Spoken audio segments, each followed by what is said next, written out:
Hello बच्चों, कैसे हैं आप? आपको याद हो तो हमारी यूनिट नंबर 3 अध्याय नंबर 4 चल रहा है, जिसमें पिछले वीडियोस में हमने बहुत सारे टॉपिक डिस्कस किए हैं। पिछला जो टॉपिक हमने डिस्कस किया था बच्चों, आपको याद हो तो वह है चल कुंडली धारामापी के दोनों प्रकारों का वर्णन। एक तो निलंबित कुंडली धारामापी और एक किलकित कुंडली धारामापी या वेस्टर्न धारामापी। ठीक है बच्चों, अब हम इसमें अगला टॉपिक देखने जा रहे हैं।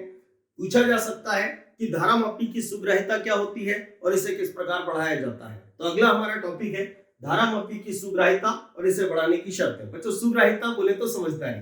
ठीक है, तो देखते हैं धारामापी की सुग्राह्यता क्या होती है। तो मैंने आपको पहले भी समझाया था बच्चों की सुग्राह्यता का अर्थ होता है कि वह यंत्र, मतलब कोई भी यंत्र जितने कम से कम मान का मापन कर सकता है उसकी सुग्राह्यता उतनी अधिक होती है। बच्चों, हम देखने जा रहे हैं कि धारामापी की सुग्राह्यता का अर्थ क्या होता है और इसे बढ़ाने की शर्तें क्या होती है। ठीक है बच्चों, ध्यानपूर्वक समझिएगा।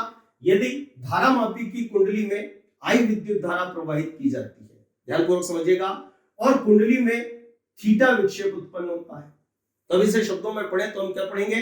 धारामापी की कुंडली में आई विद्युत धारा प्रवाहित करने पर उसमें उत्पन्न विक्षेप थीटा है।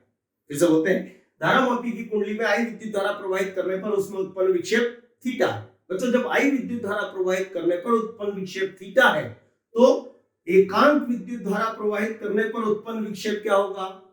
आप बताएंगे कि संतरे विकोम तो सहायक है कि अधिक का मान दिया है और हमें इकाई का मान ज्ञात करना है बच्चों, तो हम इधर वाली संख्या में इधर वाली संख्या का भाग दे देंगे, तो इकाई विद्युत धारा प्रवाहित करने पर उत्पन्न विक्षेप डेफिनेट थीटा अपॉन आई होगा।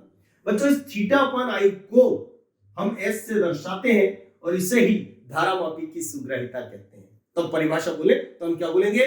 चल कुंडली धारामापी की कुंडली में एकांक विद्युत धारा प्रवाहित करने पर कुंडली में उत्पन्न विक्षेप थीटा बटे आई है, और इसे हम किससे दर्शाते हैं? एस से, और इसे ही धारामापी की सुग्राह्यता कहते हैं। तो परिभाषा बोले तो क्या बोलेंगे? चल कुंडली धारामापी की कुंडली में एकांक विद्युत धारा प्रवाहित करने पर कुंडली में उत्पन्न विक्षेप को धारामापी की सुग्राह्यता कहते हैं। ठीक है, अर्थात यदि आई विद्युत धारा प्रवाहित करने पर थीटा विक्षेप उत्पन्न होता है तो धारामापी की सुग्राह्यता एस बराबर थीटा और बटे क्या हो जाएगा? आई। बच्चों, इसे हमने डाल दिया समीकरण। प्रश्न उठता है इसे समीकरण एक डालने की जरूरत क्या है? तो हमें बच्चों सुग्राह्यता को बढ़ाने की शर्तें लिखना है। तो पहले हमें शर्तें लिखने से पहले उसका सूत्र बनाना पड़ेगा। तो सूत्र बनाते हैं, देखिएगा ये हमने लिखा किंतु, ध्यानपूर्वक समझिएगा, किंतु धारामापी के सिद्धांत से, धारामापी के सिद्धांत से। बच्चों, हमने पढ़ा है पिछले वीडियो में कि धारामापी का सिद्धांत, चल कुंडली धारामापी का सिद्धांत आई बराबर के थीटा होता है। ठीक है बच्चों, तो इस मान को हम समीकरण 1 में रख देते हैं। तो हम लिखेंगे तो समीकरण 1 से, अब ध्यान से देखिएगा, समीकरण 1 से क्या होगा? ध्यानपूर्वक समझना।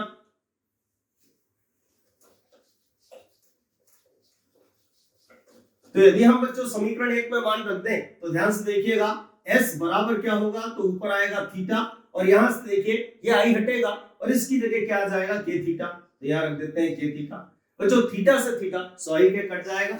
जब थीटा से थीटा कटेगा तो s बराबर हमें मिलेगा 1/k। इसमें k क्या है? तो हम सभी जानते हैं बच्चों कि इसे धारामापी नियतांक कहते हैं, जिसका सूत्र हमने पढ़ा है बच्चों, C/NAB होता है। ठीक है, तो हम क्या लिखेंगे? किंतु, किंतु क्या होता है बच्चों? k बराबर C/NAB होता है। हम इस मान को यहां पर रख दें तो स्वाभाविक सी बात है कि जब k की जगह k के इस मान को रखेंगे तो NAB पलट के कहां चला जाएगा? ऊपर, और C कहां आ जाएगा? नीचे। तो सूत्र बनेगा बच्चों S बराबर NAB और बटे क्या हो जाएगा? C, और इसे कहते हैं बच्चों धारामापी की सुग्राह्यता का सूत्र। अब इस आधार पर हम चाहे तो सुग्राह्यता को बढ़ाने की 4 शर्तें लिख सकते हैं। कैसे? तो बच्चों, आप सभी जानते हैं कि बढ़ाने की शर्तें लिखना बहुत सरल है। कभी पिछले वीडियोस में हमने ये समझा था कि सूत्र के आधार पर बढ़ाने की शर्तें लिखना बहुत आसान है। कैसे? तो जो सूत्र में ऊपर बैठे हैं उनका मान अधिक होना चाहिए और जो सूत्र में नीचे बैठा है उसका मान कम होना चाहिए। तो बच्चों, इस आधार पर आप देखें तो धारामापी की सुग्राह्यता S को बढ़ाने की 4 शर्तें हैं। कौन कौन सी? तो नंबर 1, कुंडली में फेरों की संख्या। बच्चों, सूत्र में कहां बैठी है? ऊपर, तो क्लियर है, एस इसके अनुक्रमानुपाती। अनुक्रमानुपाती मतलब बढ़ाओ तो बढ़े ना, घटाओ तो घटे। तो हम क्या बोलेंगे, सुग्राहिता को बढ़ाने की शर्तों में पहली शर्त है बच्चों कि कुंडली में फेरों की संख्या अधिक होनी चाहिए। कहने का तात्पर्य क्या निकला, जितने ज्यादा फेरे उतनी ज्यादा समझदारी। तो 7 फेरों की जगह 1000 फेरे लेना चाहिए। ठीक है, अब ध्यान से देखिएगा, ए क्या है तो कुंडली का क्षेत्रफल, ये भी सूत्र में कहां बैठा है ऊपर, तो हम बोलेंगे कुंडली का क्षेत्रफल अधिक होना चाहिए। ये क्या है, चुंबकीय क्षेत्र की तीव्रता, तो तीसरी शर्त हम कहेंगे कि चुंबकीय क्षेत्र प्रबल होना चाहिए, अर्थात चुंबकीय क्षेत्र की तीव्रता अधिक होनी चाहिए। बच्चों ये 3 तो वो शर्तें हैं जो सूत्र में ऊपर बैठी हैं। चौथी और आखिरी शर्त क्या है, सी, जो कहां बैठा है नीचे, इसे बोलते हैं हम ऐंठन दृढ़ता। यदि निर्मित कुंडली धारामापी है तो ये पत्ती एफ की ऐंठन दृढ़ता है, और यदि ये किलकित कुंडली धारामापी है तो ये स्प्रिंगों की ऐंठन दृढ़ता है।